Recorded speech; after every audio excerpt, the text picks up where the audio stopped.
सहवासात गेलेला आहे. ते काँग्रेस पार्टी जर एवढी त्या ठिकाणी निर्डावलेली असेल, त्यांना काही सेन्सिटिव्हिटी राहिली नसेल, काही या महाराष्ट्राचे त्या ठिकाणी संस्कार संस्कृती राहिली नसेल, तर मग ठीक आहे, लढू दे त्यांना. पण माझी विनंती आहे त्यांना हात जोडून की त्यांनी अनपोज करावी. राहुरीला त्यांना वाटतं ठीक आहे, आम्ही लढू तिथे, आम्ही तिथे त्यांना आपण बारामतीचं राहुलला लागू करू शकत नाही. बारामतीचं त्या वेगळ्या पद्धतीनं त्या ठिकाणी महाराष्ट्राची वेगळी भावना आहे. राहुरीमध्ये आम्ही 51% लढू आणि जिंकू, आमच्यात ती धमक आहे. आणि बारामतीमध्ये तर 75%च्या वर मतं मिळून जिंकू, 75%च्या वर मतं मिळून जिंकू. पण माझी राहुरीला वारंवार सांगतोय, केलं तर फारच उत्तम आहे, पण ते बारामतीत करत नाही तर राहुरीत काय त्यांच्याकडनं आम्ही अपेक्षा करावी. ते बारामतीत किमान त्यांनी केलं पाहिजे.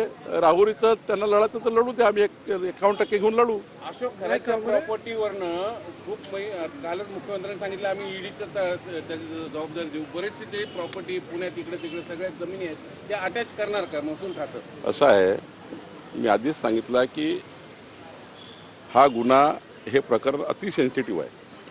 माझ्यासारख्या कार्यकर्त्यांनी, माझ्यासारख्या जबाबदार मंत्र्यांनी अशा प्रकरणामध्ये मीडियावर काही स्टेटमेंट करणे योग्य नाही. परंतु SIT जी काही आम्हाला माहिती पुरवेल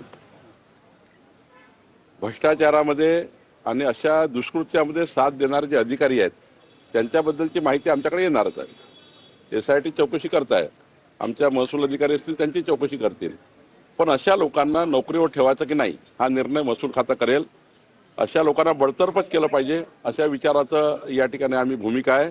आणि त्यामुळे आमच्याकडे रिपोर्ट आल्यावर आम्ही योग्य कारवाई करू. संशयास्पद किती अधिकारी आहेत जे अशोक खराचे? मी आज यावर भाष्य करणे योग्य नाही, यावर बोलणंही योग्य नाही.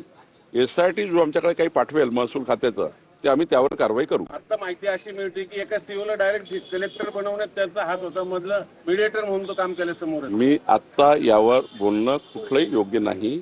अति सेन्सिटिव्ह इन्क्वायरी आहे. या इन्क्वायरीवर कुठलंही त्या ठिकाणी माझ्या बोलण्याने काही जाईल असं मी कधीच बोलणार नाही. उलट मी आत्ताच सांगतोय, SIT जे आमच्याकडे पाठवेल त्यावर कठोर कारवाई आमचं महसूल खातं करेल, सरकार करेल. बारामतीच्या संदर्भात